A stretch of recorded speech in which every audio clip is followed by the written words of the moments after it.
Telkom University merupakan perguruan tinggi yang selalu menjawab tantangan dalam kemajuan pendidikan dengan mengikuti perkembangan teknologi informasi dan komunikasi. CELO atau Center of E-Learning and Open Education merupakan program yang disiapkan oleh Telkom University dalam menghadapi revolusi industri 4.0, sehingga generasi bangsa Indonesia mampu beradaptasi dan mengikuti perubahan iklim teknologi yang sangat cepat. CELO menyediakan layanan yang mampu menjadi ekosistem bagi model pengembangan pembelajaran yang baru bagi Telkom University, di mana terdapat 3 fokus utama dalam program CELO, yaitu Learner Excellence, Teacher Excellence, dan Institutional Excellence. Dan ketiga pilar tersebut diimplementasikan oleh Telkom University yang akan menghasilkan harmonisasi dalam bentuk pendidikan berkarakter, unggul dalam teknologi, ilmu pengetahuan, dan seni. Program CELO memiliki bagian layanan dan pengembangan yang saling terintegrasi dalam memberikan pendidikan kepada mahasiswa dengan mengkombinasikan pembelajaran secara konvensional dengan pembelajaran jarak jauh atau disebut blended learning. Dalam implementasinya, CELO memiliki beberapa fasilitas dalam mengembangkan model pendidikan tersebut, yaitu yang pertama adalah 14 studio rekaman yang digunakan untuk menghasilkan konten video pembelajaran interaktif. Kedua adalah ruang post-production yang digunakan untuk menghasilkan video dengan materi dan grafis berkualitas tinggi dan berkarakter. Serta adanya sebuah ruang khusus make-up yang bertanggung jawab pada penampilan pengajar di dalam video. Studio yang dimiliki oleh CELO sudah berstandar broadcasting dengan perangkat-perangkat digital yang lengkap. Tentunya akan menghasilkan konten video pembelajaran yang sangat berkualitas, serta ditangani oleh tim ahli yang berpengalaman di setiap studio. Telkom University menggunakan metode belajar konvensional tatap muka di kelas sebagai sarana pembelajaran dan juga didukung oleh metode pembelajaran online dalam menyampaikan materi perkuliahan. Pada metode perkuliahan online, terdapat konten video materi yang harus disampaikan di mana dosen atau pengajar mata kuliah tersebut harus melakukan rekaman di studio CELO. Proses rekaman atau syuting ini dimulai dari materi yang sebelumnya sudah dibuat oleh dosen pengampu sesuai aturan. Selanjutnya, dosen pengampu melakukan syuting sesuai materi yang diajarkan. Agar menghasilkan video pembelajaran yang interaktif, hasil rekaman dari studio diolah oleh tim video editor, di mana pada bagian ini dilakukan standarisasi video agar memiliki kualitas dan visual yang berkarakter, sehingga materi yang disampaikan dapat dengan mudah diterima oleh mahasiswa. CELO menyediakan layanan yang memfasilitasi mahasiswa agar dapat melakukan perkuliahan dimanapun dan kapanpun melalui jaringan internet yang disebut e-learning. Pada layanan ini, mahasiswa dapat melihat materi yang diberikan oleh dosen pengampu baik dalam bentuk dokumen maupun video, serta terdapat konten lain dalam mendukung materi pembelajaran seperti forum diskusi, buku ajar, link referensi, serta dapat mengerjakan kuis yang sudah disediakan oleh dosen. Dengan adanya e-learning tersebut, mahasiswa sudah terlebih dahulu mengetahui materi yang terdapat pada perkuliahan, sehingga dosen pengampu bisa melakukan evaluasi di kelas tatap muka selanjutnya. Telkom University bersama CELO akan selalu memberikan layanan dan model pengembangan pembelajaran yang dibutuhkan oleh generasi mendatang.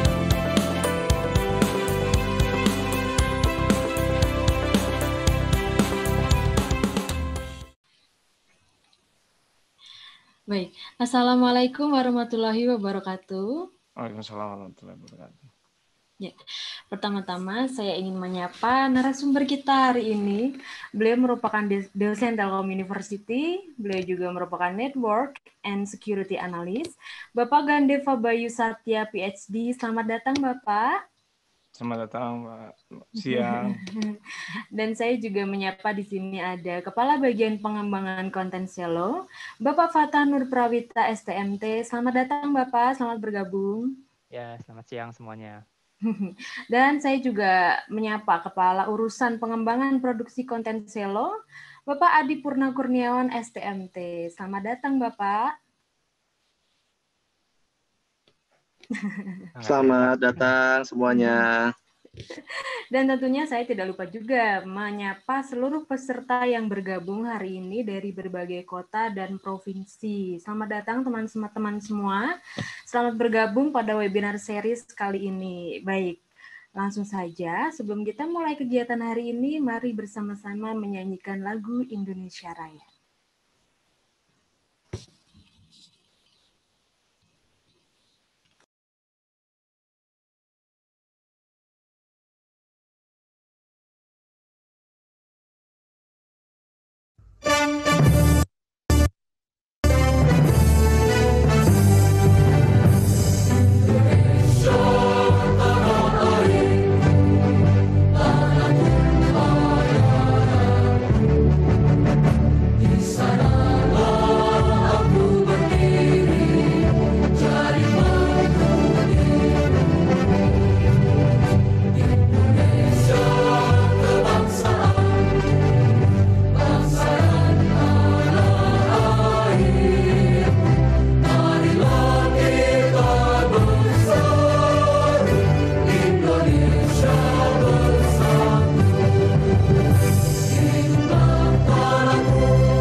Baik, untuk selanjutnya yaitu ada sambutan dan pembukaan oleh Kepala Bagian Pengembangan Konten Selo kepada Bapak Fatah Nur Prawita. Kami persilahkan Bapak. Baik, terima kasih. Assalamualaikum warahmatullahi wabarakatuh. Selamat siang teman-teman SMA semua. Terima kasih untuk pemateri kita Bapak Gandeva Bayu Satria PSD atas kehadirannya di studio kami ya di kampus. Izinkan saya men-share satu slide singkat untuk membuka acara ini. Jadi acara ini merupakan rangkaian dari 10 seri ya. 10 seri, ini adalah seri ketiga. Jadi teman-teman yang belum ikut topik yang lain, kalau tertarik silahkan diintip-intip dan daftarkan diri ya. Kita kuotanya banyak kok. Kita ada satu sesi itu bisa 300, bisa 1000 kuota. Kemudian untuk yang seri ketiga ini, kenapa kami undang Pak Gandeva ini? Beliau ini salah satu praktisi di network security ya di Telkom University. Nanti silakan teman-teman tanyakan apa aja lah terkait keamanan jaringan ya dan cyber security. Kemudian mungkin ada yang bertanya-tanya juga, Pak atau Kak gitu ya, kita manggil Kak aja ya. Kak, kok itu Zoom-nya semuanya off semua videonya? Nah ini sebenarnya salah satu best practice juga yang kami terapkan untuk keamanan penggunaan Zoom ya. Jadi mohon maaf teman-teman kalau Zoom-nya kami nonaktifkan videonya atau suaranya. Jadi salah satu protokol kami kalau menggunakan Zoom yang meeting, bukan Zoom webinar ya, itu kami nonaktifkan semua videonya untuk menghindari hal-hal yang tidak diinginkan. Jadi yang on itu cuman hanya para panelis dan pembicara. Kemudian suaranya kami matikan supaya lebih nyaman ya, tidak berisik, semuanya saling bicara. Jadi nanti ada sesi tanya jawab, mungkin akan dibuka suaranya, di unmute dengan didahului oleh angkat tangan. Atau mungkin biar rapi kita tanya jawabnya langsung di kolom chat aja, kalau itu biasanya seperti itu sih. Jadi salah satu yang kami praktekkan supaya tidak terjadi hal yang tidak diinginkan. Kemudian ketika kami membuat judul yang ketiga ini sebenarnya belum kejadian sih yang adanya bocor akun-akun Tokopedia Bukalapak itu ya. Cuman kebetulan pas kita publikasi, wah ternyata banyak kebocoran. Wah ini kayaknya webinar 3 bakal rame nih. Benar sih, ternyata untuk acara hari ini yang sudah mendaftar, meskipun yang hadir baru 70 sekian orang ya, yang sudah mendaftar itu ada 273 orang. Nah, teman-teman SMA, SMK, dan lainnya yang sederajat, bahkan ada beberapa dari mahasiswa dari beberapa kampus. Tadi saya cek ada dari Telkom University, ada dari Unpad, ada dari berbagai kampus lain juga. Kemudian dari lokasinya, ini kami cek ada, wah nih, banyakan dari Jawa Barat, Jawa Timur, bahkan ada yang sampai paling jauh dari mana ini? Dari Sulawesi dan Sumatera juga, Sumatera Utara ya. Paling kiri Sumatera Utara, paling kanan sepertinya Sulawesi Tenggara ya. Selamat datang teman-teman semua di webinar ketiga ya. Baik, sepertinya itu saja yang dapat saya sampaikan untuk membuka acara ini. Kontennya nanti akan disampaikan oleh Pak Gandeva. Seru banget sepertinya. Selamat menikmati webinar ketiga ini. Semoga dapat mendapatkan berbagai insight menarik ya terkait cyber security. Itu saja. Baik, wassalamualaikum warahmatullahi wabarakatuh. Selamat siang. Waalaikumsalam warahmatullahi wabarakatuh. Baik, sebelum kita masuk kepada sharing session, saya ingin menjelaskan beberapa poin penting hari ini yang teman-teman perlu tahu. Yang pertama yaitu Q&A. Tentang Q&A, teman-teman dapat menuliskan pertanyaan mulai dari sekarang apabila ini ya mau menuliskan di Zoom group chat. Silahkan teman-teman dipersilahkan. Nah, nanti juga ada sesi di mana narasumber akan memberikan 3 pertanyaan yang nanti akan dijawab teman-teman. Teman-teman hanya perlu menekan raise your hand untuk menjawab. Nanti akan saya persilahkan begitu. Nah, nanti dari kegiatan hari ini akan ada 5 pemenang, di mana 3 penjawab terbaik dan 2 penanya terbaik. Nah, nanti pertanyaan terbaik akan dipilih langsung oleh narasumber. Kira-kira pertanyaan yang mana ya yang jadi pemenangnya? Nah, pemenangnya akan mendapatkan PIN SMB Telkom. Nah, apa sih PIN SMB Telkom itu? PIN SMB Telkom merupakan PIN yang digunakan untuk melakukan pendaftaran seleksi mahasiswa baru di Telkom University. Untuk lebih jelasnya, teman-teman dapat mengunjungi website di smb.telkomuniversity.ac.id begitu. Nah, kami juga mengingatkan ya, jangan sampai lupa mengisi feedback link feedback akan kami informasikan nanti di tengah-tengah kegiatan. Karena link feedback akan kami tutup jam 8 malam. Ingat ya teman-teman, jam 8 malam. Jadi sebisa mungkin setelah acara ini berlangsung, cepat-cepat ngisi link feedback-nya. Karena link feedback merupakan salah satu syarat dalam mendapatkan e-sertifikat. Begitu. Nah, sebelum kita masuk ke sharing session, sedikit ada video profile narasumber kita hari ini. Mari menyimak bersama-sama. Oke, mana lagi nih?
Baik, langsung saja Pak Gandeva, kami persilahkan Bapak.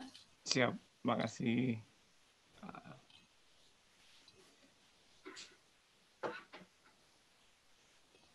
Sudah kelihatan? Siap. Assalamualaikum warahmatullahi wabarakatuh. Selamat siang semuanya. Ya, perkenalkan nama saya adalah Gandeva Bayu Satria. Tadi sudah disampaikan. Dan kalau ditanya akademik, saya alumni STT Telkom dulu di sini. S2 juga saya di sini, dan S3 saya melanjutkan ke Korea. Oke, sebelum kita mulai, saya ingin mengasih satu slide. Ya, ini adalah disclaimer saya sendiri. Ya, intinya slide yang saya berikan di sini semuanya adalah mungkin berbau konten-konten yang sedikit berbahaya, namun saya ingatkan sekali lagi, ya ini hanya untuk educational and research purpose. Jadi ya harap, ya saya mungkin di sini peserta ada yang lebih jago dari saya atau lebih pintar daripada saya, seperti itu. Ya saya izin untuk sharing di sini. Oke, judul hari ini sesuai dengan tim Celoe di kampus, saya memberikan judul yaitu Best Practice Cybersecurity di era teknologi informasi. Oke, agenda hari ini lumayan cukup banyak, cuma banyak gambar kok. Jadi tidak terlalu serius-serius banget. Ya, saya akan memberikan sekilas dari sisi cyber attack, terus kemudian belajar singkat dari sisi cyber security itu gimana, seperti itu. Terus kemudian ada sedikit belajar dari digital forensik, mungkin. Ya nanti mungkin kalau ada yang nggak tahu nanti bisa tanya. Terus kemudian ini ada beberapa best practice. Sebenarnya banyak yang ingin saya sampaikan, cuma karena berhubung di limit waktunya hanya 1 jam, ya mungkin nanti kita akan berbicara dari efek-efek apa yang saya yakin semuanya udah pada punya WhatsApp, Line, Telegram, dan lain-lain seperti itu. Terus kemudian cloud service, dan banyak yang juga sudah menggunakan, kayak contohnya adalah Google Drive, Dropbox, Box. Nah itu nanti juga kita akan bahas sedikit. Lalu kemudian telecommunication provider, ini riset kami yang terbaru seperti itu.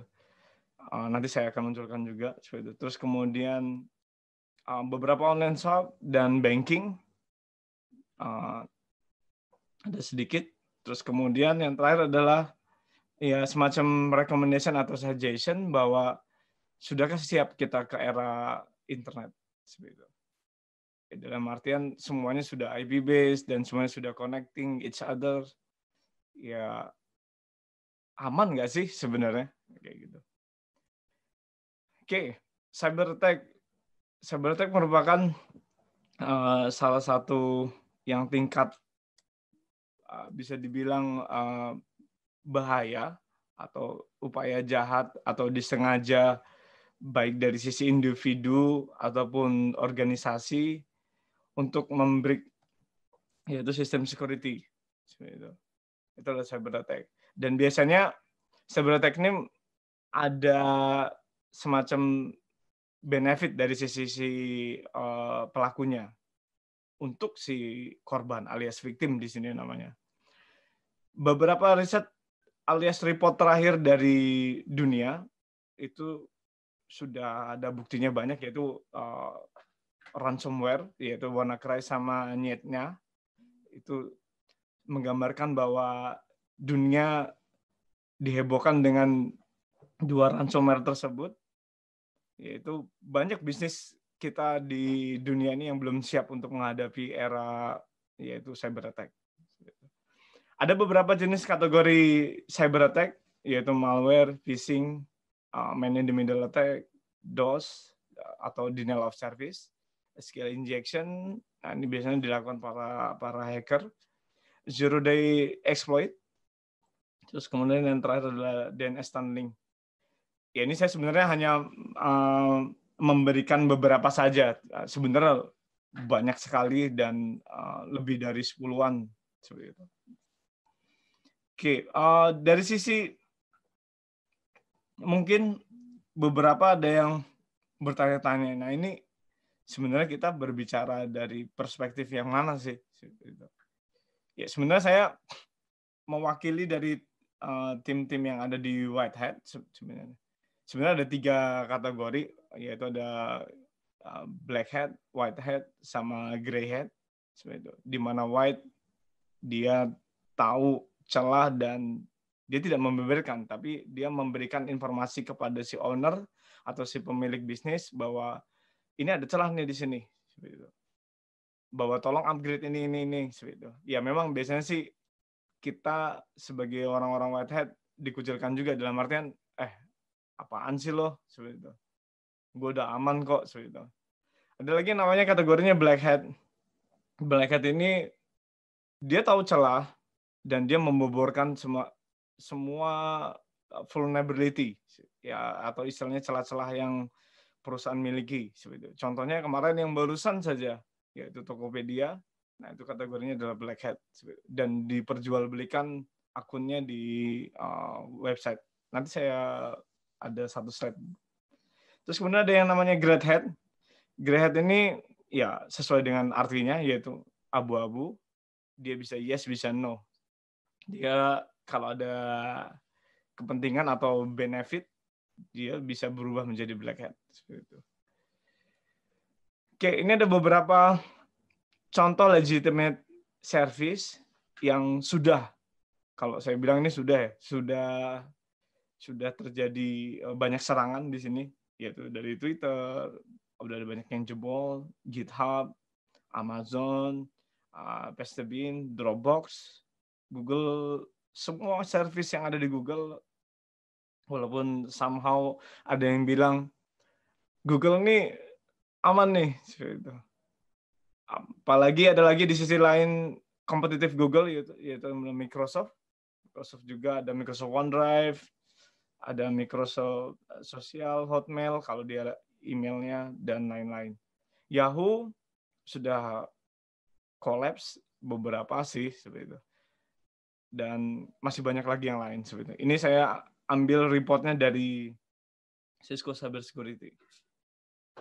Nah, dari sisi cybersecurity itu sendiri, yaitu adalah tadi kita sudah jelaskan di sebelumnya, yaitu adalah cyber attack.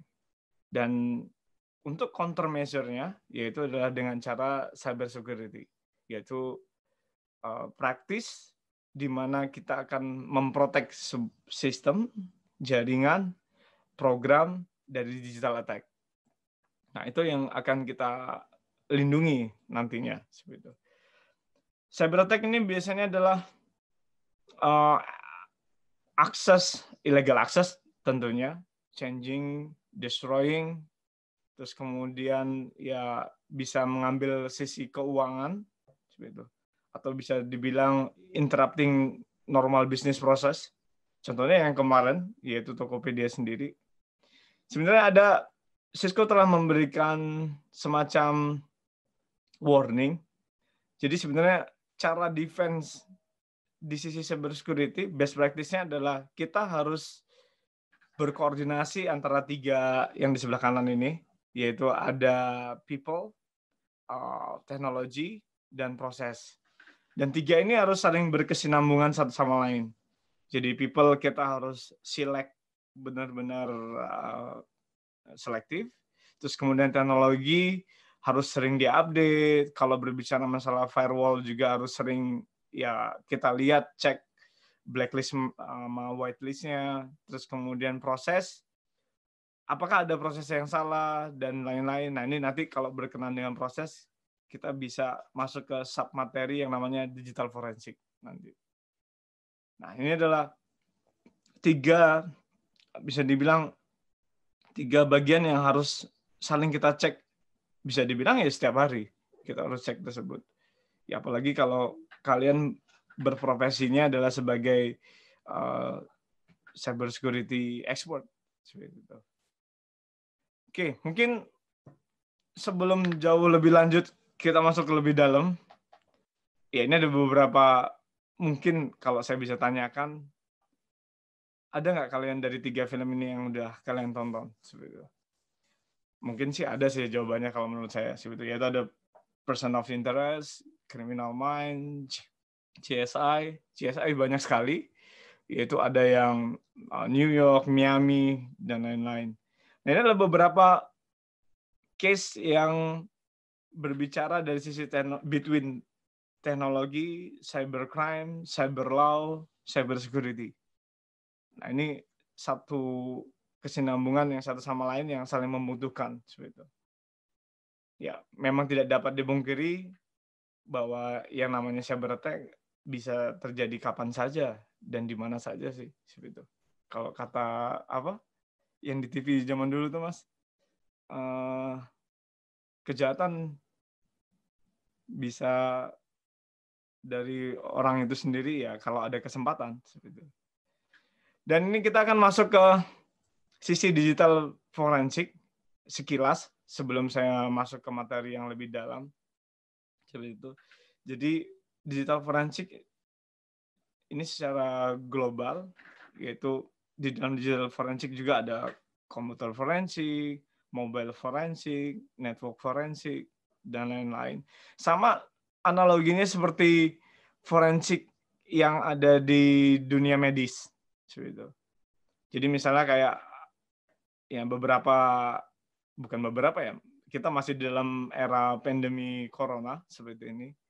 Jadi si mayat atau si korban akan dibedah seperti itu. Dilakukan investigasi ada apakah di dalam tubuh ini seperti itu. Atau di dalam sel darah ataupun apapun. Nah, kalau berbicara masalah digital forensik ini sama seperti analogi forensik yang ada di medis, cuma ini di dalam hard disk, di dalam komputer, di dalam handphone kalian, seperti itu. Kita pun sendiri bisa melakukannya sendiri di rumah, apalagi sekarang zamannya school from home atau work from home. Seperti itu. Kita bisa meneliti sampai ke dalam situ. Misalnya, kok komputer kalian tiba-tiba sering mati atau ngehang. Nah, itu kalian bisa bongkar hard disknya, kalian cek satu persatu, adakah sistem yang salah, atau adakah kalian pernah mendownload link-link atau mengunjungi website-website yang konon tidak boleh diklik, seperti itu, dan kalian klik, seperti itu. Nah, itu ada beberapa caranya, seperti itu. Nah, dalam berbicara masalah dunia digital forensik, kita akan berkenaan dengan harus tahu yaitu barang apa yang akan kita telah atau kita akan teliti seperti itu. Nah misalnya kayak gini, oh ini namanya hard disk, oh ini hard disk yang 3,5 inch, ini hard disk yang 2,5 inch alias hard disk laptop. Oh ini RAM alias memori, oh ini memori di laptop, oh ini ada prosesor, oh ini ada yang namanya HP. Oh, HP itu banyak kategorinya. Jadi ada yang iPhone, ada yang Android, dan Android juga banyak kategori. Nah, terus kemudian jika kita berbicara forensik, maka kita akan berbicara sama seperti yang tadi di film CSI, Criminal Minds, Person of Interest, yaitu kita berbicara waktu.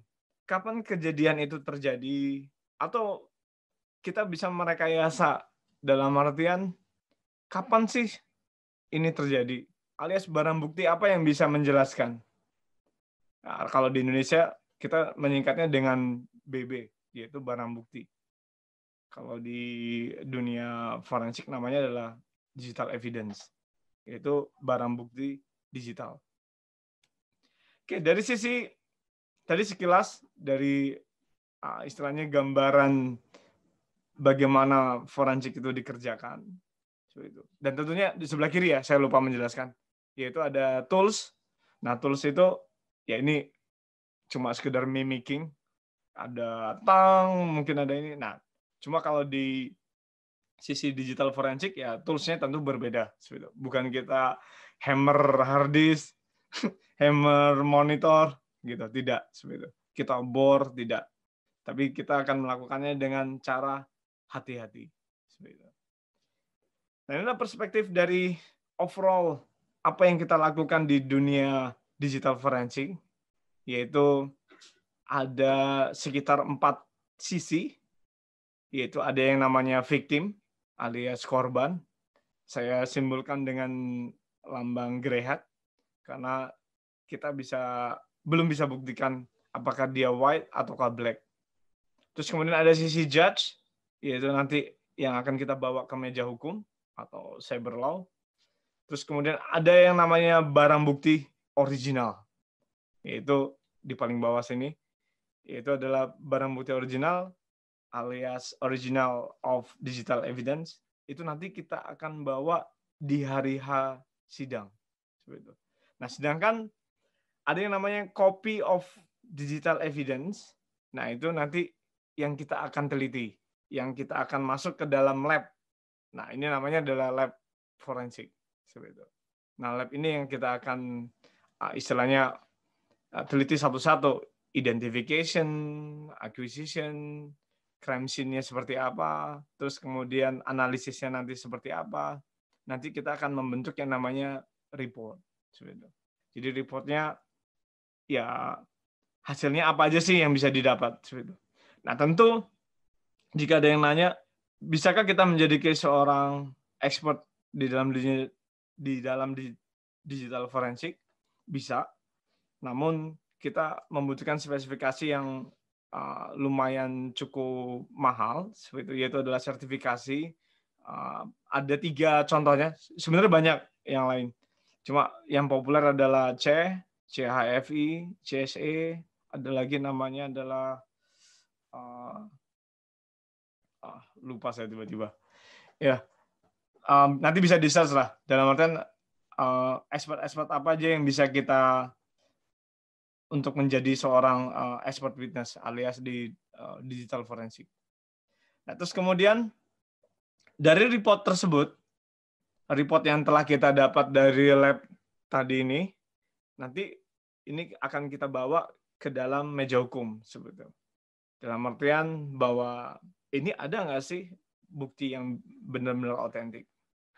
Bisa nggak sih kita pasalkan si victim bahwa dia sudah melanggar seperti itu. Nah, itu adalah dari sisi cyber law-nya. Nah, ini adalah beberapa best practice kita selama kita di lab seperti itu. Dengan beberapa tim saya, ya nama lainnya adalah student saya. Ya, nanti kalau ada beberapa teman-teman di sini yang ingin join ke Telkom University, ya mungkin nanti kita bisa bergabung di sini seperti itu. Kita akan membentuk Hidden Kingdom. Terserah kalian mau nyebutnya sebagai apa. Seperti itu. Nanti kita akan membentuk yang namanya best team di sini. Requirement saya bukan berarti kalian harus pintar ini, pintar itu. Namun yang kita butuhkan adalah belajar dengan konsisten. Tidak harus, wah kalian harus jago ini, tidak. Ya mungkin kalau dari sisi awalan, mungkin kalian bisa kalian bisa coba dari Linux. Untuk awalan alias beginner. Kini ada case pertama, yaitu adalah social messenger. Saya ambil 3 contoh di sini. Ini sudah jadi papernya. Seperti itu. Yaitu adalah, saya yakin sih, kalian tahu Telegram, tahu Line, tahu ada yang namanya KakaoTalk juga. Seperti itu. Dan banyak lagi, ada WhatsApp. Nah, yang saya ingin tekankan di sini adalah ada feature yang namanya private chat, atau secret chat, atau secret room, seperti itu. Di beberapa social messenger ada feature ini. Nah, kita ingin teliti di sini. Dalam artian, yakin itu aman. Pertanyaan terbesar kita kan itu. Bisa nggak sih itu dibongkar? Seperti itu. Nah, jawabannya adalah bisa semua. Jawaban singkat ya. Seperti itu. Cuma dalam artian untuk mendapatkan jawaban tersebut ya tentu kita harus digging, alias kita gali lagi lebih dalam dan ya harus sering-sering belajar sih, sering-sering membaca. Nah, ini kasus kita akan melakukan analisis dan melakukan interpretasi, alias kalau di bahasanya polisi itu adalah jejak rekam medik ya, atau jejak rekonstruksi kriminal scene lah seperti itu. Jadi gimana sih aktivitas-aktivitas yang dilakukan oleh si pelaku seperti itu. Nah, ini kita akan melakukan 2 percobaan, yaitu adalah normal chat sama private chat. Bagaimana kalau saya chat dengan cara normal dan chat yang kedua adalah dengan cara private chat. Nah, seperti itu. Oke, ini yang pertama adalah, ini sebenarnya papernya panjang banget, cuma saya cut jadi 3 page saja. Ini di Telegram, yang sebelah kiri atas adalah chat normal, sedangkan yang di kanan bawah adalah secret chat. Kita masih bisa baca teksnya. Ya, ini ada tulisan kecil di sini, yaitu ke Korea misalnya. Nah, terus kemudian di sebelah sini ada dari sisi secret chat, saya ngirimkan teksnya adalah this is encrypted message. Seperti itu. Masih bisa kita baca. Berarti istilahnya message masih dalam kita masih bisa baca dengan mata telanjang. Seperti itu. Alias tidak perlu encryption, decryption, dan lain-lain. Dari sisi lain, ini tampilan dari database yang lain. Seperti itu. Jadi dia setiap chat activity ketika kita melakukan hey, what, nothing. Nah, itu apapun yang kalian chat per line alias per enter itu akan masuk ke dalam database. Nah, ini adalah contoh normal chatnya. Semua aktivitas kalian masih bisa dibaca. Nah, namun agak sedikit tricky di sisi yang secret chat. Di sini ada encrypted sih sebenarnya, ada filter. Nah, tapi tetap kita bisa baca. Tes diterima, tes seperti itu. Nah, jadi istilahnya mau apapun secret chat-nya kita nggak bisa baca sih tetap. Dengan ini sih dengan kalau HP. Tapi kalau dari sisi database-nya kita bisa bongkar. Seperti itu. Nah, terus kemudian dari sisi Kakao juga sama. Nah, cuma kalau di sisi kayak Line, Telegram, ini langsung kita masih bisa baca. Nah, kalau dia menggunakan encryption-nya pakai blob, kalau di Telegram, nanti blob itu apa, bisa kalian googling sendiri. Seperti itu. Karena ini kudu kita belajar lebih dalam sih memang. Terus kalau Line, dia langsung terbaca konten, seperti ini. Langsung telanjang. Sedangkan kalau Kakao di message ini masih encrypted. Dan kita harus masuk lagi ke database yang lain, barulah kita bisa baca message-nya itu apa, yaitu you're welcome man, misalnya. Jadi istilahnya 3 kesimpulan saya yang ini, baik Telegram, Line, Kakao, dari 3 kasus ini, ya saya jawab tidak ada yang aman. Alias message kita yang keluar masuk tetap bisa diintip.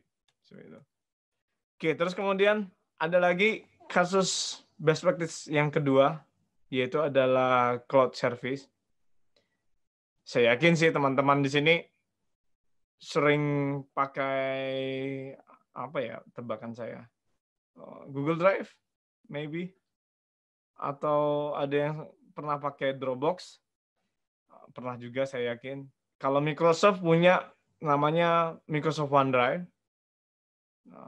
itu juga ada. Terus kemudian ada pesaingnya Dropbox, yaitu adalah Box. Di cloud juga punya iCloud, di Apple.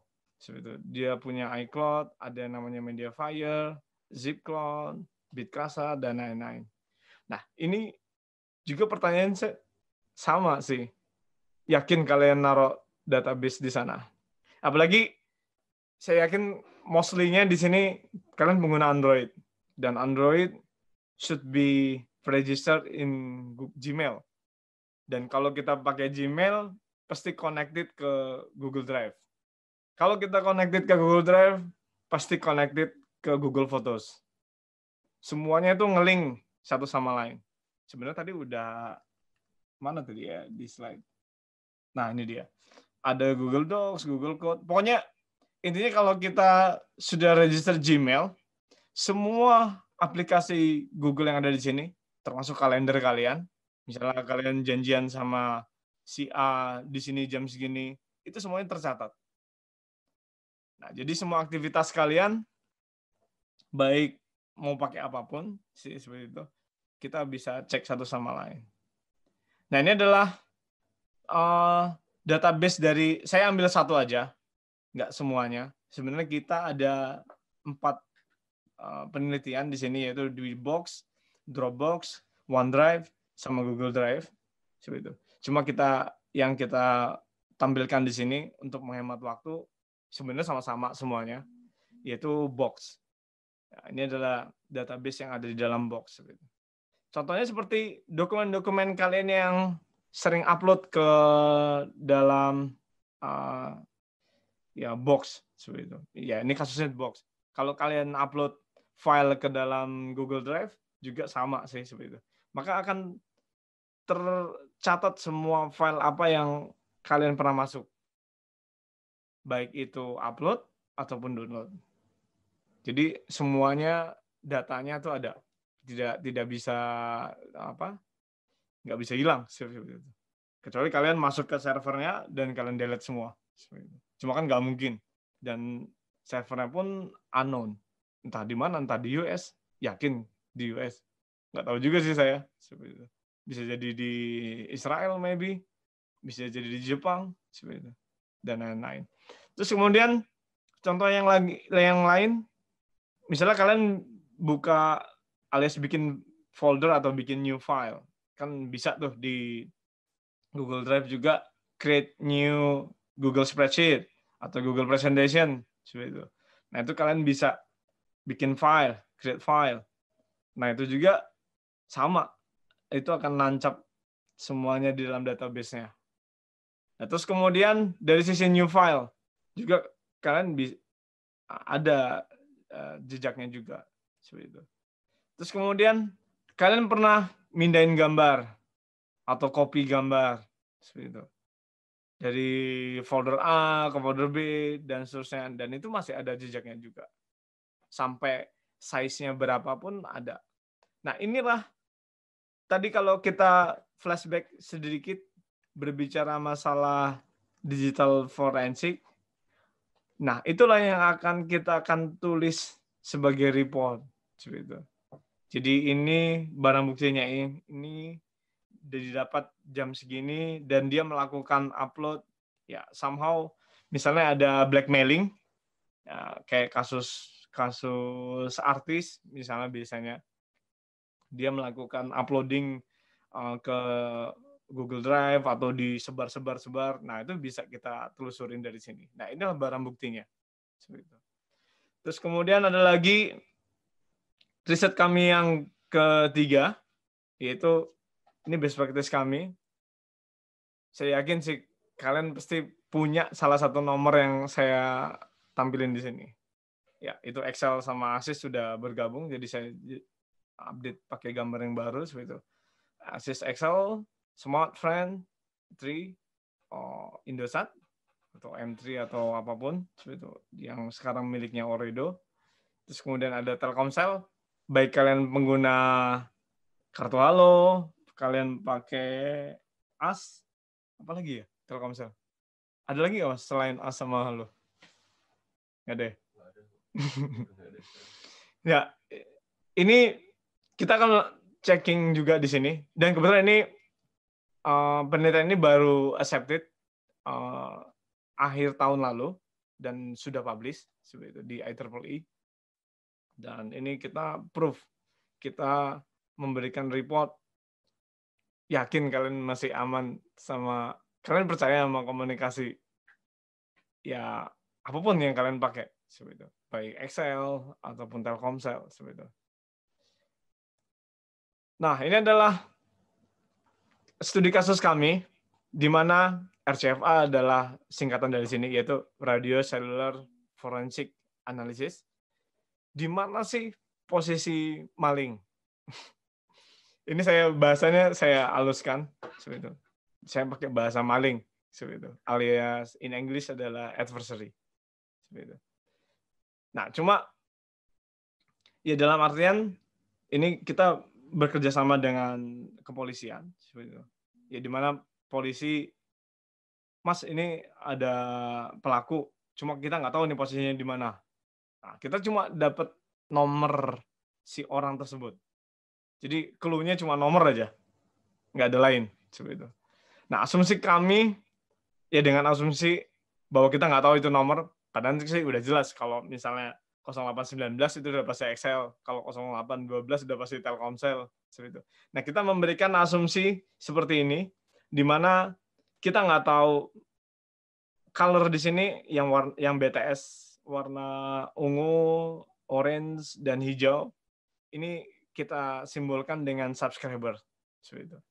Ya, anggap saja ungu mewakili Excel, yang ini mewakili Telkomsel, yang hijau mewakili siapa ya? Indosat, maybe. Seperti itu.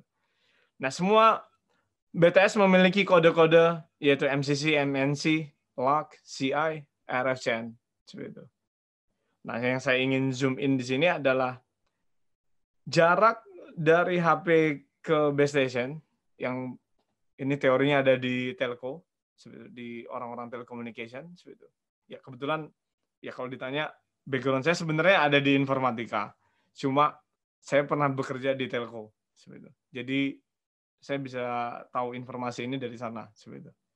Jadi jarak HP kita ke base station itu di base station akan dikenali dengan nama TA, yaitu timing advance. Nah, di situ kita bisa tahu posisinya ada di mana. Cuma di dalam radius. Itu makanya saya kasih lingkaran-lingkaran seperti ini, spiral seperti itu. Dalam artian ya karena kita tahu TA-nya, tapi kita tidak tahu posisinya di mana. Ya, makanya kita tebak, bukan nebak buah manggis ya. Seperti itu. Siapa cepat dia dapat. Tapi dengan kode berikutnya, yaitu RFCN, kita bisa tahu dia berada di sektor yang mana. Nah, ini ada studi kasus kami, ada normal subscriber alias mobile station, MS adalah mobile station. Itu yang saya wakilkan dengan color blue, sedangkan investigator alias kita dengan dibantu tim kepolisian, yaitu adalah yang berwarna hijau. Yang hijau ini adalah mobile. Ya, kita ngecek satu-satu seperti itu. Terus kemudian yang berwarna merah, ini saya wakilkan dengan nama yaitu adversary, yaitu adalah maling kalau dalam bahasa kita. Nah, kita cek satu-satu. dapat nomornya, ini nomornya 0819. Terus kemudian kita dapat informasinya, dibantu sama tim kepolisian. Nah, hanya lembar ini yang kita bawa.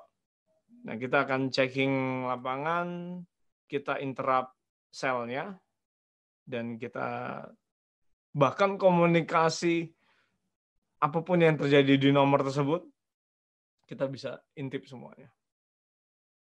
Ya, ini adalah salah satu barang bukti kami. Ya, sebenarnya kita bisa membantu polisi. Ya, saya ingatkan lagi di awal tadi bahwa kalau kita mau jadi apa, yaitu balik ke kalian sendiri masing-masing seperti itu. Apakah itu kalian mau jadi white hat, black hat, ataupun grey hat seperti itu.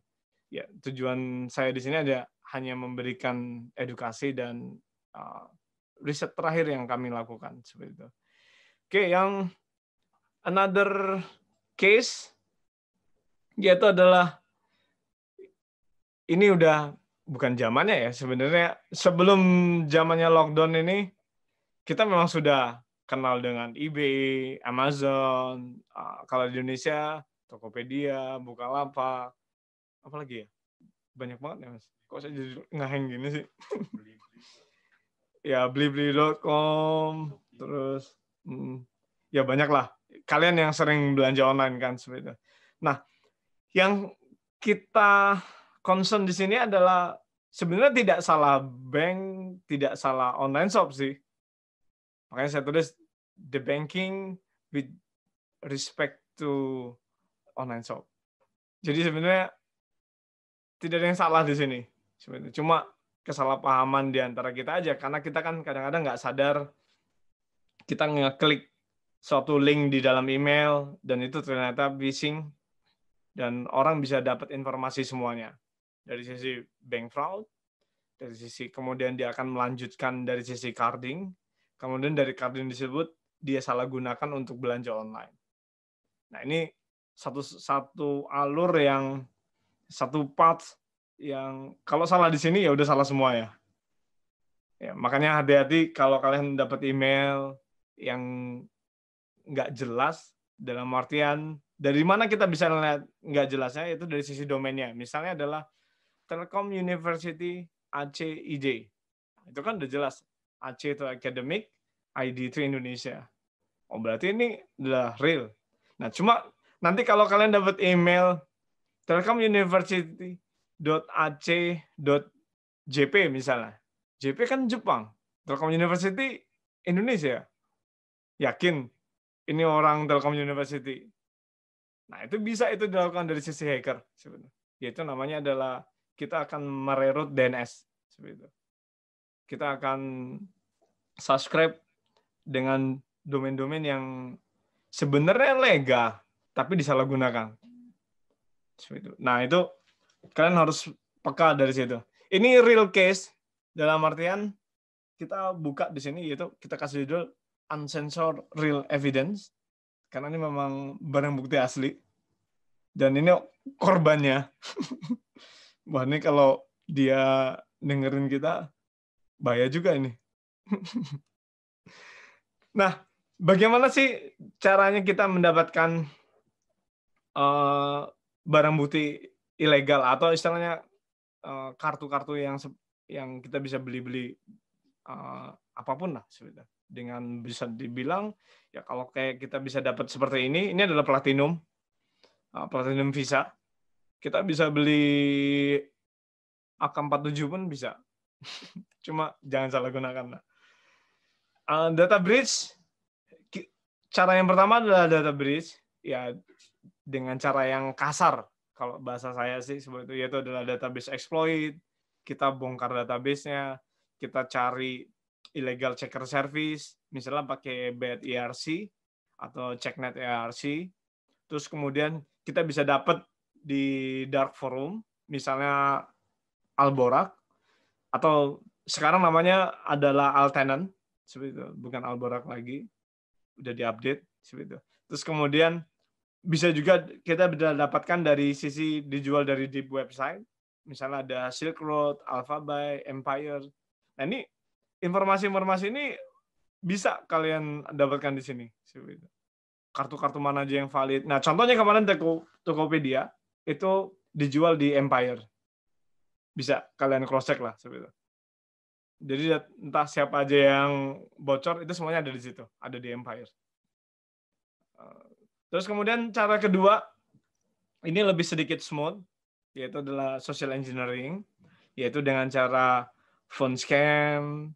Ya, makanya hati-hati yang pengguna laptop, terutama, atau enggak hanya laptop aja sih, sebenarnya PC yang ada kameranya, ya kalau nggak dipakai, dikasih isolasi atau ditutup lah kameranya. Itu adalah phone scam, itu salah satu kecilnya. Atau bisa jadi dari sisi HP kalian juga, hati-hati kalau nyimpen barang-barang ilegal atau gambar-gambar nggak jelas. Nah, itu bisa jadi salah satu sisi virus masuk. Terus kemudian cara yang kedua dari sisi social engineering, yaitu adalah phishing email. Yaitu yang tadi saya bilang, kasusnya tadi kayak telkomuniversity.ac.jp. Nah, ini harusnya sih kalian aware sampai dot-dotnya. Seperti itu. Kalau ini perasaan Telkom University ada di Indonesia, kenapa ini domainnya ada di JP? JP itu domainnya adalah Jepang. Seperti itu. Ya memang sih kita harus tahu beberapa subdomain di luar negeri. Seperti itu. Ada lagi misalnya kita nggak pakai .ac.id, misalnya telkomuniversity.com. Nah, itu udah jelas-jelas beda. Itu udah jelas-jelas phishing. Seperti itu. Nah, itu adalah cara-cara mereka bisa dapat hal-hal yang ilegal. Seperti itu. Nah, kalau dari sisi perbuatan yang tadi ini, itu dikategorikan yang namanya data breach. Seperti itu. Yang barusan terjadi angkat-angkatnya sama Tokopedia, itu data breach. Baik dari sisi security-nya dia, dari informasinya dia bocor, mungkin tidak terlalu confidence dengan entah apa yang ada di dalam, saya juga nggak tahu. Seperti dari sisi attack-nya, terus dari sisi aksesnya, harusnya kita membatasi akses database-database mana yang bisa dipakai dan siapa yang aja yang bisa masuk, seperti itu. Terus kemudian, ya tentu di balik ini pasti ada yang namanya hackernya, seperti itu. Nah, cuma kan kita nggak tahu, ini masih perspektif, makanya kita harus gali, kita harus melakukan forensik ke Tokopedia kalaupun itu diperkenankan. Nah, itu baru kita bisa tahu siapa. Ya, saya yakin sih di Tokopedia juga punya banyak tim. Dan banyak alumni Telyu juga yang sudah membantu, sudah tersebar lah, sudah membantu di kayak macam tiket.com, Tokopedia, Traveloka, itu banyak alumni-alumni kita. Jadi kalau kalian masuk ke sini, jangan khawatir lah, kerjaan banyak kok. Oke, dari sisi target data tersebut, biasanya yang kita incar adalah identitas, alamat, SSN. SSN ini kalau di luar negeri, kayak di US territory atau UK territory, seperti itu. Yaitu ada Social Security Number. Atau kalau di Indonesia dinamakan dengan KTP. Seperti itu. Kita bisa dapat nomor KTP. Email, gampang sekali. Kita search aja di Facebook, atau cari aja di Google, pasti dapat kok emailnya. Terus kemudian password, ini gampang-gampang susah. Kita harus cari juga. Kemudian credit card, ya kalau dalam dari credit card ada dua sisi sih sebenarnya, yaitu depan sama belakang. Ya mungkin kalian bisa cek kartu kalian masing-masing. Di depan ada 16-digit number, terus kemudian di belakang ada dua number, yaitu adalah expiry date sama CVV. Nah itu yang harus kita jaga juga seperti itu. Nah, terus kemudian kalau misalnya anggap saja passwordnya aman karena ada hash, seperti itu. Tapi banyak plain data yang masih bisa bocor, yang masih kita pakai. Hash itu contohnya adalah seperti ini. Hash itu kalau di dalam teorinya adalah function, suatu fungsi yang mengconvert dari satu value ke another value. Contohnya ini saya kasih message, yaitu adalah kill the queen. Nah ini kalau di dalam MD5, ini salah satu hash bentuk MD5 yang tengah. Nah, itu jadinya seperti ini, berantakan. Nah, terus kemudian kalau dari sini adalah base 64, sama, artinya adalah kill the queen juga. Ya, jadinya seperti itu. Jadi plan pun masih kita bisa guess, seperti itu. Bisa kita coba. Nah, ini contohnya adalah seperti ini. Ini adalah plan data yang kita dapatkan. Biasanya sih dari salah sebanyak ini, kita hanya dapat email, misalnya. Nah, dari email itu justru malah kita lakukan spamming atau phishing sih. Nah, itu kan dari email itu ada, bahkan itu udah ada passwordnya, itu udah kita jebol tuh. Mungkin kalau ada korbannya di sini bisa kita kasih tahu. Ini siapa nih? Ada Wiwinamina. Seperti itu. Nah, itu passwordnya pun kita bisa dapat. Ya, dalam artian email list itu adalah salah satu barang yang paling berharga bagi hacker untuk diperjualbelikan. Nah, jadi hati-hati, jangan terlalu menyebar-nyebarkan email-email kalian seperti itu. Terus kemudian deep web, ya ini adalah beberapa deep web yang dipakai buat teman-teman untuk carding biasanya. Nah, ini kita bisa cek juga dan lain, berapa limit dan seterusnya. Bitcoin seperti itu. Ya, udah mungkin beberapa kalian udah banyak yang dengar dari istilah Bitcoin. Ada lagi namanya illegal dark forum yang tadi saya bilang ada di Athens seperti itu. Altenon seperti itu. Nah, ini adalah salah satunya seperti itu. Nah, ini bentuknya adalah seperti ini. Jadi kita bisa ngecek kartu ini adalah valid atau enggak. Seperti itu. Misalnya kita dapat kartu dari seseorang gitu, kita mau pakai dan seterusnya. Nah, ini kita bisa melakukan illegal checker juga di sini, dan bisa kita lihat juga berapa ininya dan limitnya berapa dan seterusnya. Ini kartunya kategori gold atau platinum dan lain-lain. Nah, jadi ini adalah hasil retasan mereka. Ya, ini adalah bentuk social engineering. Ya, kita melakukan phone scam, di mana pelakunya akan melakukan SMS atau panggilan dengan mask number. Terus kemudian kalau email kita pakai SMTP atau format emailnya niat sih. Contohnya mana ya? Ini seperti ini. Nah, ini adalah salah satu contoh emailnya niat banget. Bahkan kasih email dengan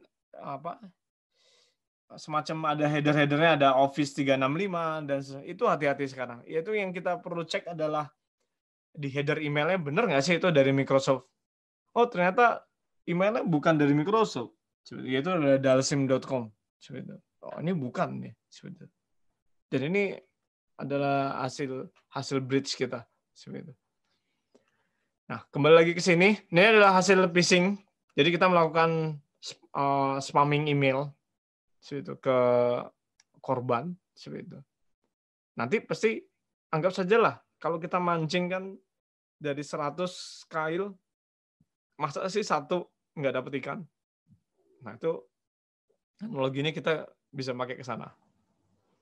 Nah, terus kemudian ada lagi namanya, kan di email ada namanya, atau di kartu itu ada namanya two factor auth. Ya, selain pakai code dari masukin MCC VCC dari kartunya, terus kita bisa masukin juga yaitu password internet banking atau M-banking-nya seperti itu. Nah, tapi di sini ada dua kategori kartu yang sepengalaman kami, yaitu adalah di Indonesia. Jika kalian misalnya anggap saja kalian pakai BNI. Nah, BNI ini kalau kita register biasa, nah itu kalian sudah bisa pakai belanja di lokal. Tapi tidak bisa belanja di internasional. Nah, kalau belanja di lokal, itu dibutuhkan VCN. Nah, tapi ketika kalian ingin belanja ke eBay atau Amazon, itu kalian nggak bisa. Kalian harus datang lagi ke bank, lapor, minta dibukakan transaksi internasional. Barulah BNI mengaktifkan. Nah, kalau kalian sudah mengaktifkan transaksi internasional, hampir mostly-nya ya, transaksi internasional itu tidak menggunakan 2FA, yaitu two factor auth. Jadi tidak ada verifikasi lagi. Jadi kalian bisa pakai bebas. Mau belanja apapun, belanja ya sesuai dengan limitnya ya. Misalnya limit kalian bisa beli apa yang lagi zaman sekarang? Laptop gamers kayaknya ya. Nah, seperti itu. Nah, kalian bisa beli apapun lah, asalkan masih di dalam range limit. Nah, ini adalah salah satu bukti bahwa dari sisi hacker yang melakukan phishing, itu kita bisa dapat dari KTP-nya, kartunya, bahkan kartu depan, kartu belakang. Itu 3 gambar ini berbeda semuanya. Oke, saya skip aja mungkin ini. Nah, intinya adalah ya implication the Channel Island ini adalah satu sama lain, itu saling bersinggungan satu sama lain. Dan selalu waspada bahwa siapapun bisa jadi korban, entah baik itu administratornya, ataupun si sellernya, dan lain-lain. Nah, kalau ditanya, kita sudah ready belum sih untuk apa istilahnya menangani dari sisi cyber event ini, yaitu mostly-nya kita masih somehow prepared. Ya belum banget sih seperti itu. Oke, terus kemudian recommendation dari kami di sini yaitu adalah jangan sering menggunakan software ilegal, terus kemudian sering kalian ganti default setting atau misalnya PIN ATM kalian kan sudah ada warning tuh kayak dari Mandiri atau dari BNI setiap 3 bulan sekali harus diupdate, diganti dan seterusnya. Terus kemudian change your password, misalnya entah apapun lah, apa kalian yang suka belanja online itu sering-sering diganti passwordnya. Terus kemudian kalaupun tidak tahu bisa kalian discuss with the expert seperti itu. Ya harus cari-cari orang sih seperti itu. Ya inilah suggestion kami juga yang kedua yaitu adalah jika kalian ingin bergabung di sini nantinya, ingin belajar tentang banyak security, kita belajar ya, bukan berarti saya mengajari kalian, seperti itu. Kita belajar bareng. Seperti itu. Mungkin kalian bisa lebih cerdas daripada saya. Seperti itu. Kalau dari sisi D3, kita punya D3IF sama D3TK, yaitu teknologi komputer. Kalau di informatik di S1-nya ada S1 Informatika sama S1 Teknik Komputer. S1 Informatika ada di School of Computing. Kalau S1 Teknik Komputer ada di Electrical Engineering. Ya, itu saja mungkin dari saya yang bisa saya sampaikan. Jika ada ingin sesi tanya jawab. Pertanyaan udah ada di chat. Oh gitu. Di list di siap. Di Google Drive. Di WA ya Mas? Ya, di WA. Yang ada pertanyaan dari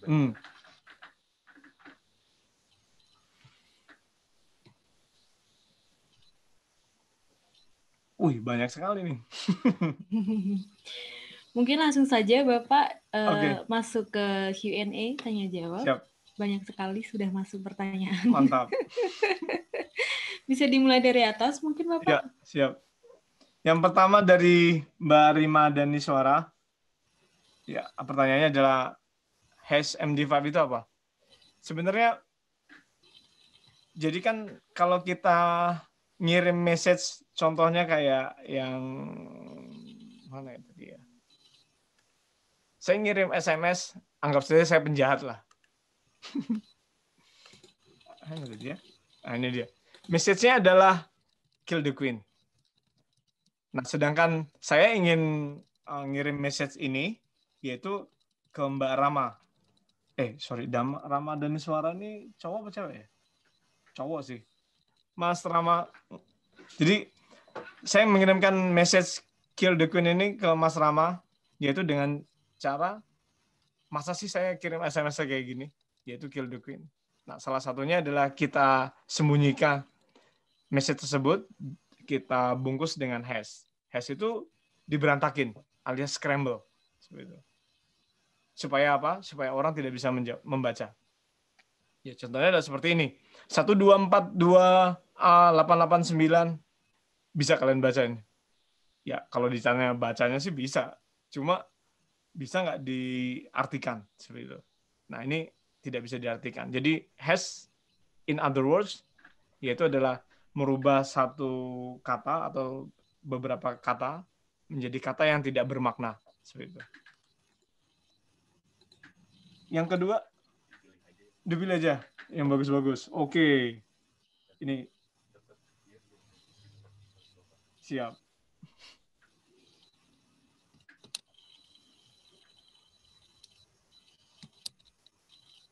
Nah, ini juga menarik sih. Dari Mas Aditya Fahri, yaitu saya sering melihat seorang hacker melakukan membobol aplikasi atau data, tapi tidak ditahan atau dipenjara. Malah direkrut jadi pegawainya. Kenapa ya Pak? Padahal kan sudah ada UU ITE. Nah, itu dia. Pertanyaannya sebenarnya sama sih dengan saya pribadi. Memang kita ada hukum, yaitu Undang-Undang ITE tahun 2008 kalau tidak salah. Dan ini sudah heboh sih memang, kayak melakukan berita bohong dan lain itu sudah kena pasal seperti itu. Cuma kenapa nggak ditahan? Nah, ini saya nggak tahu apa behind the scene di belakang sana antara pihak kepolisian dengan pihak si yang punya perusahaan alias korban. Apakah yang korban ingin meng-keep dia meng-hire dia sebagai expert? Ya nggak masalah sih seperti itu. Berarti kan dia yang bertanggung jawab seperti itu. Ya, ini sebenarnya adalah pemilahan atau pemindahan dari sisi tanggung jawabnya sebenarnya. Cuma kalau dari sisi hukum yang benar adalah harusnya ya dihukum seperti itu. Cuma saya nggak tahu tuh kenapa seperti itu. Jadinya malah ya memang banyaknya seperti itu sih. Apakah seorang Mbak Nurdini Aprilianti, yaitu ada pertanyaan, apakah seorang hacker memiliki pola yang sama untuk membobol suatu data aplikasi? Jawaban singkatnya, tidak akan pernah sama. Pasti berbeda-beda. Antara satu dengan yang lain, itu berbeda-beda. Jadi nggak akan sama, tekniknya pun beda-beda, dan kalau dia sudah expert, dia tidak akan meninggalkan jejak sama sekali. Biasanya justru yang meninggalkan jejak itu adalah yang newbie, alias baru. Banyak banget ya. Nah, kemana nih ya?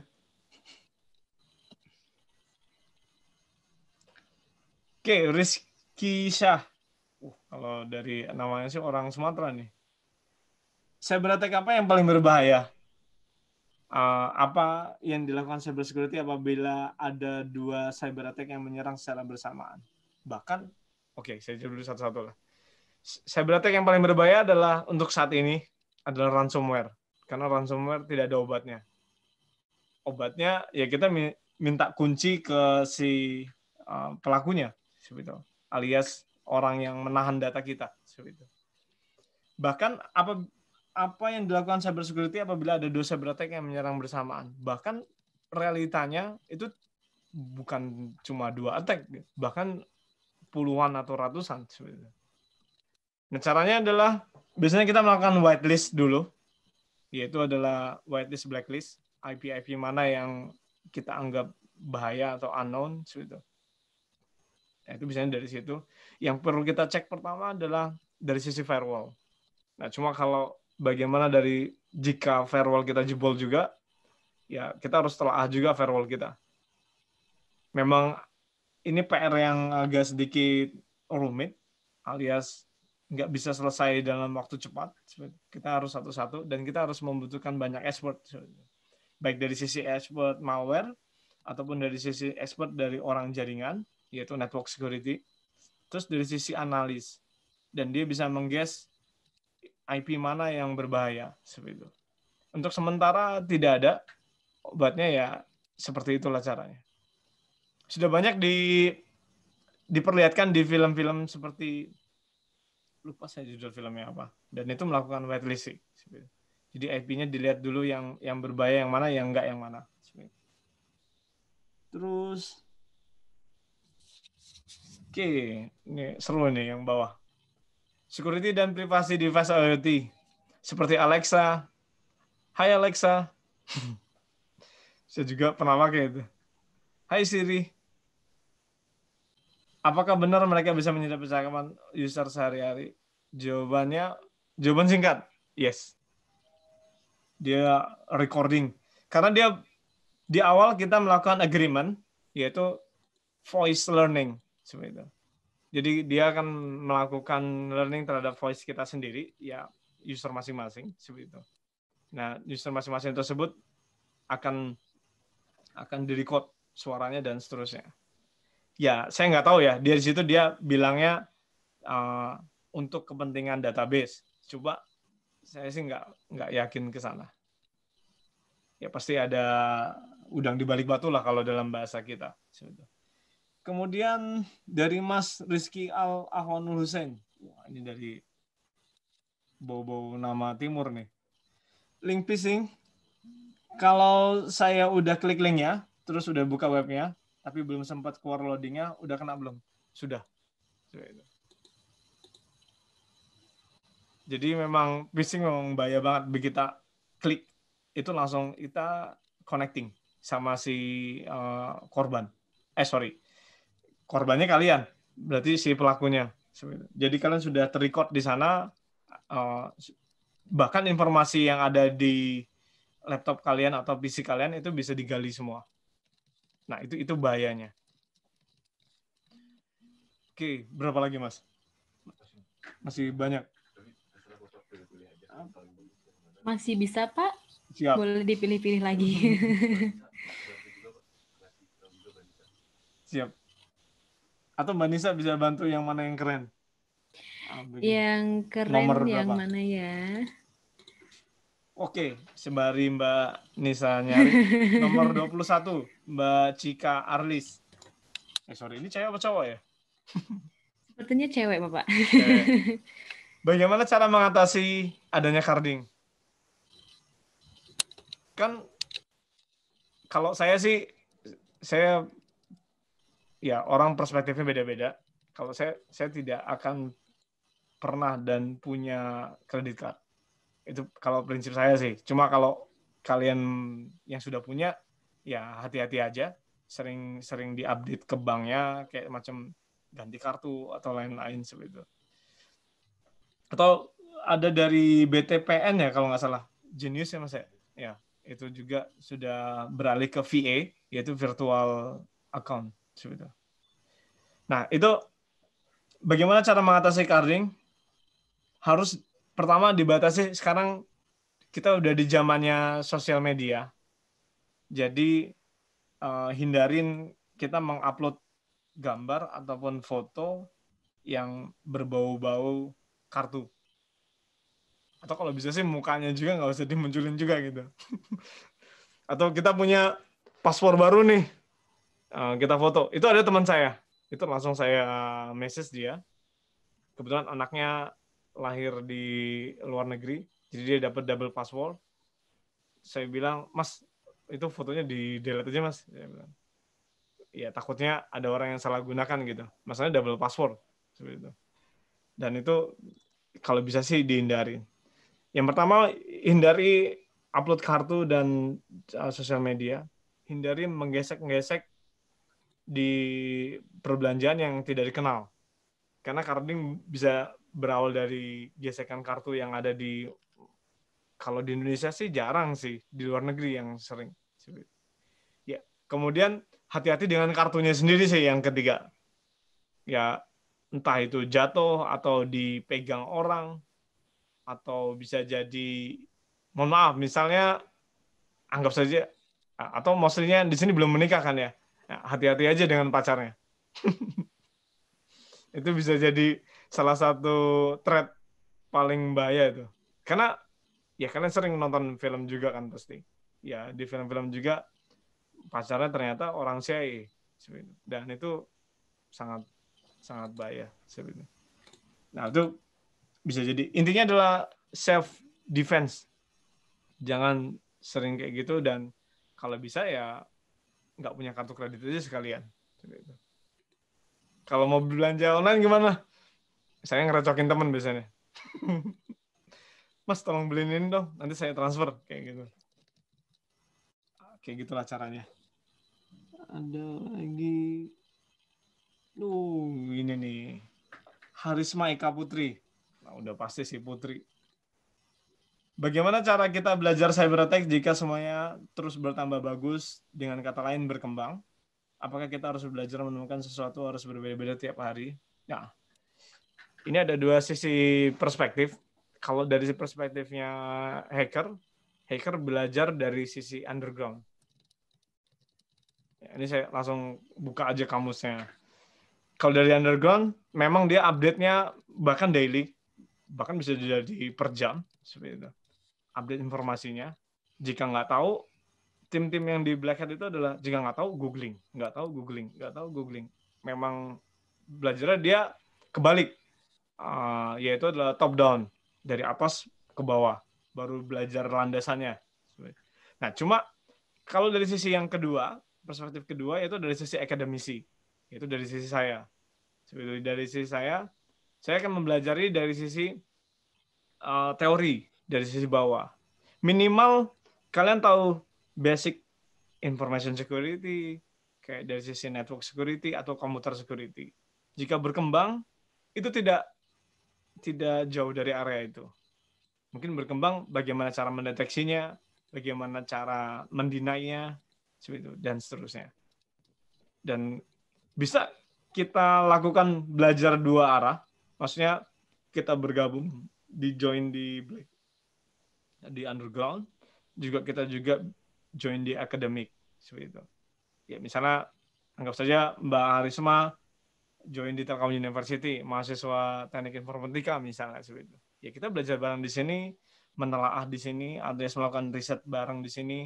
Pak, ini ada info baru kayak gini, dan seterusnya. Nah, kita bisa discuss di sini. Dan kalau dari sisi perspektif akademisi, kita berbicara yaitu adalah bagaimana tekniknya, itu kita yang kita bahas di sana seperti itu.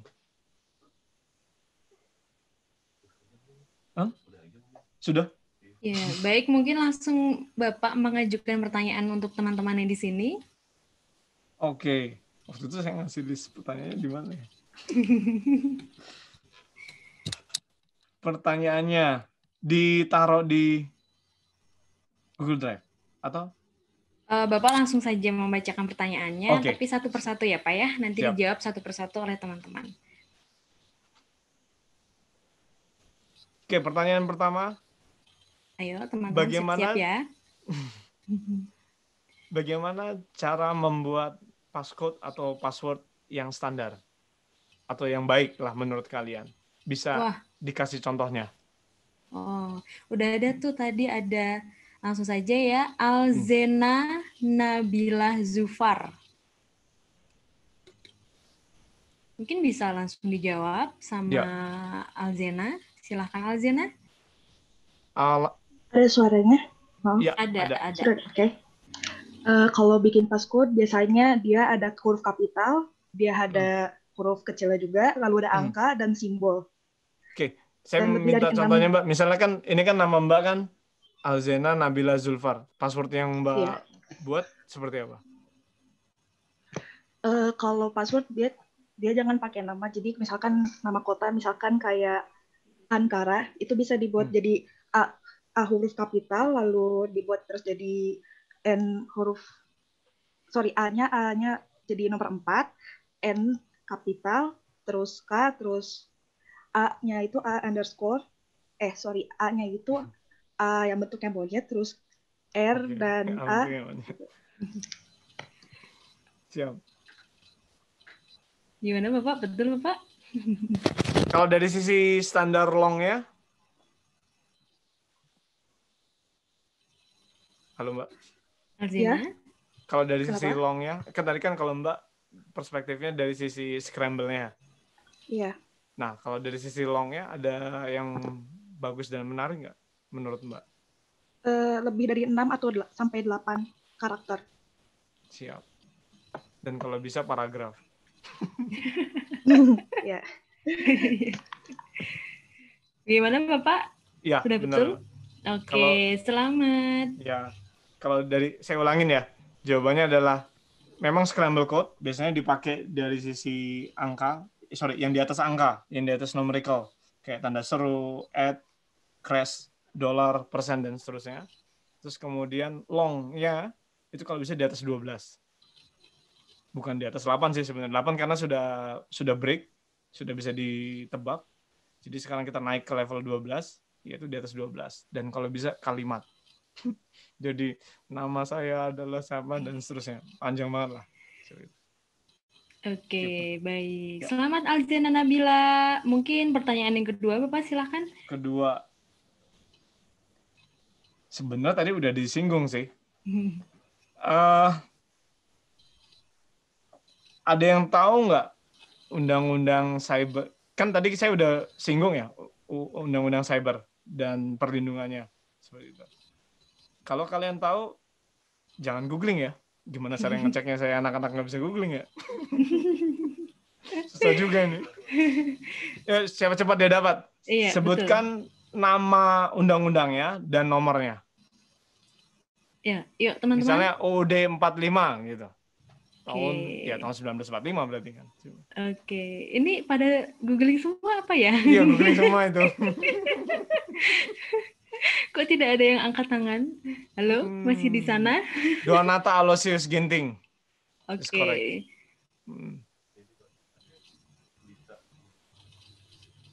Dita. Oke, Dita Hartanti. Oh, resen duluan. Oke. Gimana Mbak Dita?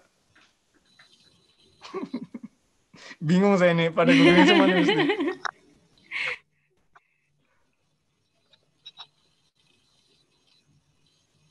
Ayo, Dita. Ya. Ya, silakan menjawab Dita. Jadi undang-undangnya itu Undang-Undang Nomor 11 Tahun 2008. Siap. Nama Betul, panjangnya, Mbak? Nama panjang. Nama undang-undangnya gitu maksudnya. Undang-undangnya itu Undang-Undang Nomor 11 Tahun 2008 tentang Informasi dan Transaksi Elektronik (UU ITE). Mantap. Mbak Dita, selamat Mbak Dita. Betul Bapak? Betul, Mbak. Oke. Oke, mungkin langsung saja untuk yang ketiga Bapak atau pertanyaan terakhir. Siap-siap ya teman-teman, ini yang terakhir kalinya loh ini pertanyaan. Aduh. Oke, tadi saya udah singgung kalau kayaknya harus diganti deh, karena tadi saya udah jelasin yang ini. Mangga Bapak.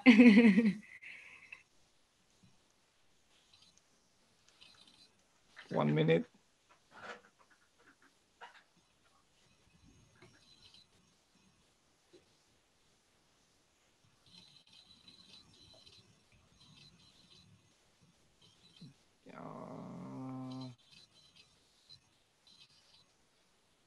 Kira nggak apa-apa aja lah, yang ini tadi aja. Apa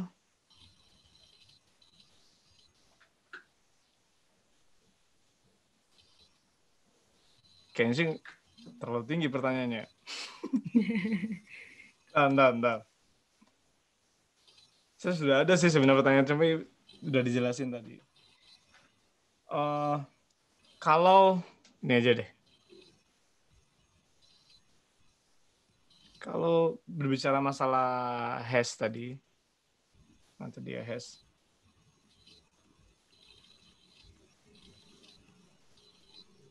Tadi hash mana tadi ya?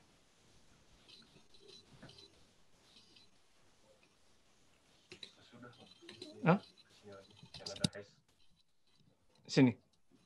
Bukan ya? Oh, ini. Oke. Ada yang tahu nggak dari beberapa hash sudah ada yang bocor? Ini pertanyaannya agak susah sih memang.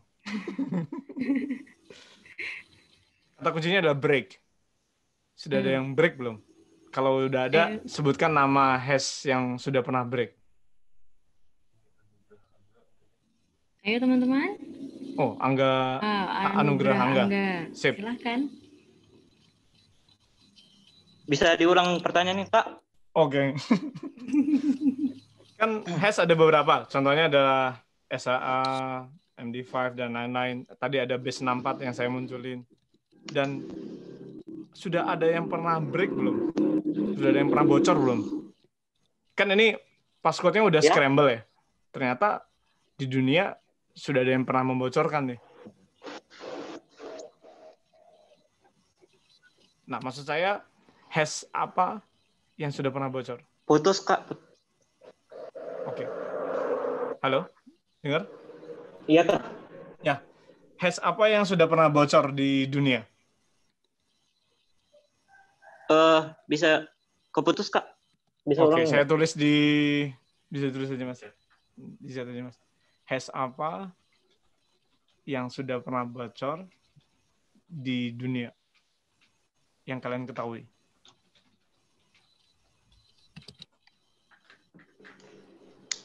Nah, itu dia. Nama hash-nya ya? Mungkin ya.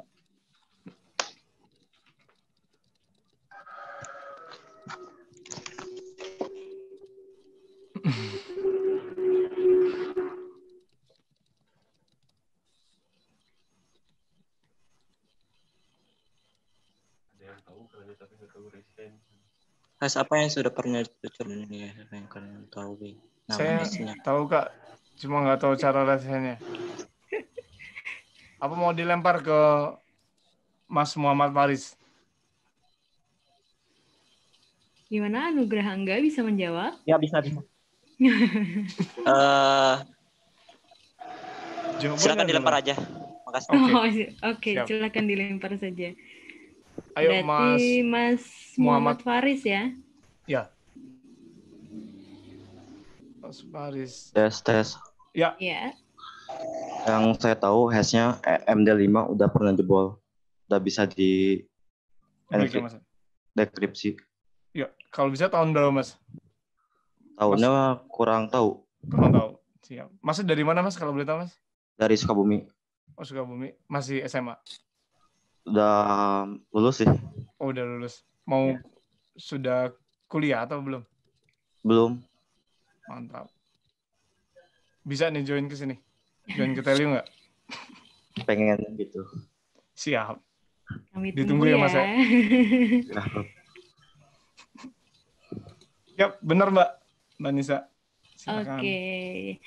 Baik, mungkin sekalian juga Bapak boleh memilih 3 penanya terbaik, Pak, atau pertanyaan terbaik yang berhak mendapatkan, betul, yang berhak mendapatkan door prize hari ini. Oke. Berapa Mbak? 3? Betul Pak, 3. Kalau yang paling menarik si Cika Arlis, tadi masalah carding. Terus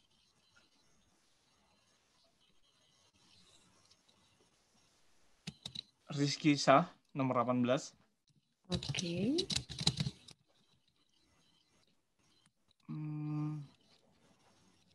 Pola yang sama hacker. Tadi, siapa tadi ya? Nurdini Aprilianti. Oke. Semua ya? Mungkin ya Rizky Shah cowok kali ya, Pak ya? Coba. Baik, selamat Cika Rizky Shah dan Nurdini. Yang 2 lagi tadi yang berhasil menjawab ya, namun mohon maaf untuk peserta bernama Dita karena sudah pernah memenangkan door prize, jadi door prize-nya nanti akan diberikan hanya untuk 2 penjawab terbaik saja. Begitu aturannya ya, teman-teman. Baik, mungkin itu saja ya Pak Gandeva. Mungkin ada yang ingin ditambahkan, Bapak? Sebentar, saya terakhir kayaknya. Boleh. Mana tadi? Ya, nanti mungkin jika ada yang ingin diskusi ataupun apa, tanya-tanya, bisa langsung ke email saya aja. Singkat kok emailnya, yaitu my short name, gbs@telkomuniversity.ac.id. Silahkan kalau ada yang ingin ditanyakan atau apa yang ingin ya mungkin kita bisa sharing bareng atau bisa meneliti bareng apapun itu. Menurut saya nggak ada yang rugi kok kalau untuk berbicara masalah ilmu. Oke. Baik, Sudah Bapak, begitu saja. Siap, gitu aja Mbak. Terima kasih teman-teman semuanya. Baik. Kami Wassalamualaikum juga warahmatullahi mengikat. wabarakatuh. Baik, waalaikumsalam warahmatullahi wabarakatuh. Kami juga terima kasih banyak Bapak sudah memberikan wawasan dan ilmu pengetahuan yang luar biasa. Semoga bermanfaat dan mohon maaf ya teman-teman semuanya. Saya tiba-tiba jadi gelap seperti ini karena di sini mati lampu. Jadi kayak ini ya, menjiwai gitu ya. Baik, mungkin begitu saja. Saya juga mengingatkan untuk mengisi feedback teman-teman akan ditutup pukul 8 malam. Jadi ingat ya, pukul 8 malam akan kami tutup. Karena feedback itu penting untuk mendapatkan e-sertifikat, di mana akan kami informasikan e-sertifikat dan materinya di email yang terdaftar. Nah, jangan sampai salah juga menuliskan email ya, jangan sampai salah menuliskan email karena beberapa dari webinar sebelumnya tuh banyak email yang dituliskan salah gitu, jadi dicek lagi ya teman-teman. Baik, begitu saja. Terima kasih sekali lagi Bapak atas ilmu dan wawasannya.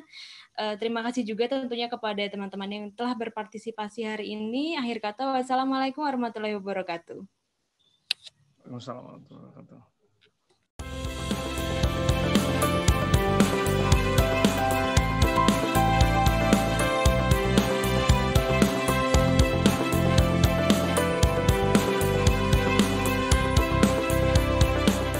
Telkom University merupakan perguruan tinggi yang selalu menjawab tantangan dalam kemajuan pendidikan dengan mengikuti perkembangan teknologi informasi dan komunikasi. CELO atau Center of E-Learning and Open Education merupakan program yang disiapkan oleh Telkom University dalam menghadapi revolusi industri 4.0, sehingga generasi bangsa Indonesia mampu beradaptasi dan mengikuti perubahan iklim teknologi yang sangat cepat.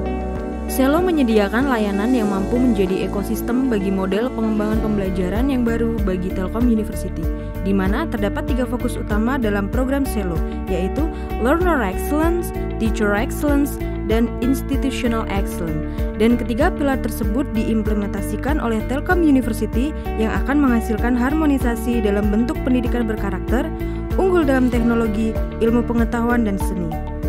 Program CELO memiliki bagian layanan dan pengembangan yang saling terintegrasi dalam memberikan pendidikan kepada mahasiswa dengan mengkombinasikan pembelajaran secara konvensional dengan pembelajaran jarak jauh atau disebut blended learning. Dalam implementasinya, CELO memiliki beberapa fasilitas dalam mengembangkan model pendidikan tersebut, yaitu yang pertama adalah 14 studio rekaman yang digunakan untuk menghasilkan konten video pembelajaran interaktif. Kedua adalah ruang post-production yang digunakan untuk menghasilkan video dengan materi dan grafis berkualitas tinggi dan berkarakter. Serta adanya sebuah ruang khusus make-up yang bertanggung jawab pada penampilan pengajar di dalam video. Studio yang dimiliki oleh CELO sudah berstandar broadcasting dengan perangkat-perangkat digital yang lengkap. Tentunya akan menghasilkan konten video pembelajaran yang sangat berkualitas, serta ditangani oleh tim ahli yang berpengalaman di setiap studio. Telkom University menggunakan metode belajar konvensional tatap muka di kelas sebagai sarana pembelajaran dan juga didukung oleh metode pembelajaran online dalam menyampaikan materi perkuliahan. Pada metode perkuliahan online, terdapat konten video materi yang harus disampaikan di mana dosen atau pengajar mata kuliah tersebut harus melakukan rekaman di studio CELO. Proses rekaman atau syuting ini dimulai dari materi yang sebelumnya sudah dibuat oleh dosen pengampu sesuai aturan. Selanjutnya, dosen pengampu melakukan syuting sesuai materi yang diajarkan. Agar menghasilkan video pembelajaran yang interaktif, hasil rekaman dari studio diolah oleh tim video editor, di mana pada bagian ini dilakukan standarisasi video agar memiliki kualitas dan visual yang berkarakter, sehingga materi yang disampaikan dapat dengan mudah diterima oleh mahasiswa. CELO menyediakan layanan yang memfasilitasi mahasiswa agar dapat melakukan perkuliahan dimanapun dan kapanpun melalui jaringan internet yang disebut e-learning. Pada layanan ini, mahasiswa dapat melihat materi yang diberikan oleh dosen pengampu baik dalam bentuk dokumen maupun video, serta terdapat konten lain dalam mendukung materi pembelajaran seperti forum diskusi, buku ajar, link referensi, serta dapat mengerjakan kuis yang sudah disediakan oleh dosen. Dengan adanya e-learning tersebut, mahasiswa sudah terlebih dahulu mengetahui materi yang terdapat pada perkuliahan, sehingga dosen pengampu bisa melakukan evaluasi di kelas tatap muka selanjutnya. Telkom University bersama CELO akan selalu memberikan layanan dan model pengembangan pembelajaran yang dibutuhkan oleh generasi mendatang.